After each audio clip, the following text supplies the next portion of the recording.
Yeah, I just wanted to make sure I made myself clear, kind of piggybacking off the breaking news story from last night. Obviously, this is the story of the day. The Russell Westbrook era in Oklahoma City is officially over.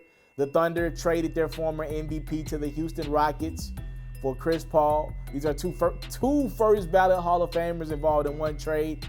Chris Paul's 34 years old, 3 years, $124 million on this deal, roughly around there. Russell Westbrook's 30, 4 years, $176 million on the deal. So two of the worst contracts in the NBA, if you ask me. I think John Wall's the worst contract in the NBA. But to be honest with you, these are two of the top 5 worst contracts in the league, in my opinion. They traded pretty much dollar for dollar swap with each other. And yeah, you look up. I think Russell Westbrook with Houston makes sense in this aspect. It's something. The Rockets felt like they had to do something.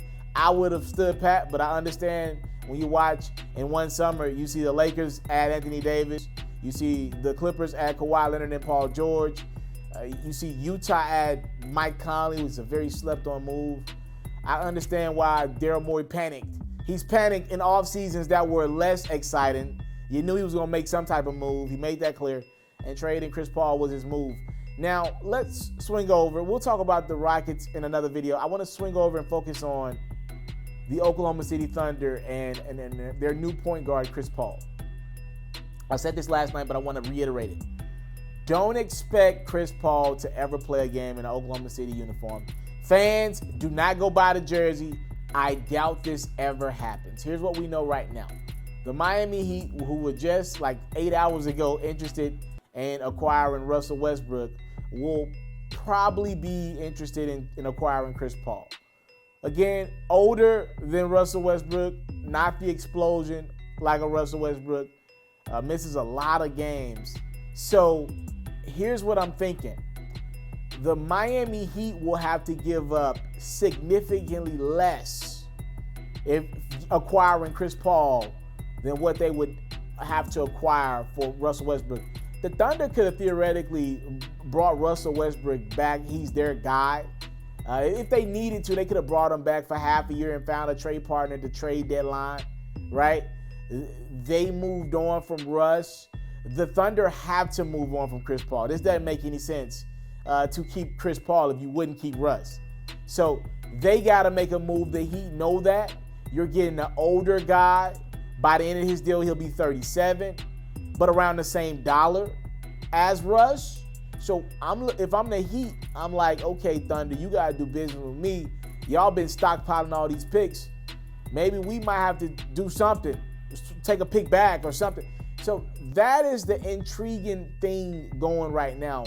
Will the Miami Heat, who are very willing to make a move for Chris Paul or for Russell Westbrook, will they be that willing to make a move for Chris Paul to put their two stars together? How much do they value Chris Paul? Is he still a star? I made the point to somebody a few days ago. You know, James Harden didn't play with any All-Stars last year. Chris Paul is no longer an All-Star in this league. Do you still look at him as at least a star? Compare him alongside Jimmy Butler.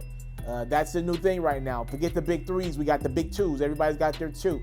Steph, Clay, Bron, AD, Paul George, Kawhi, obviously. Yeah, everybody's got their two. KD, Kyrie, when KD gets healthy. Mitchell, Conley. Everybody's got their two around the league. And I'm just, kind of wondering here. Will the Heat pull the trigger? But expect Chris Paul to be on the move. We'll see what other teams get interested. Right now, we know Miami is interested in acquiring an all-star level point guard or a star level guard. We'll just see if it's still Chris Paul as it was Russell Westbrook a few hours ago. I'm out. I came from nothing, but I want everything God has for me. I interview celebrities. I talk sports. I still represent the culture. All the kids, they are now tuned in. Yeah, we locked in right now, Mr. Taliaferro. Mr.Taliaferro. Mr. Taliaferro. Shout out to Mr. Taliaferro. You're watching Mr.Taliaferro TV. Mr. Taliaferro TV.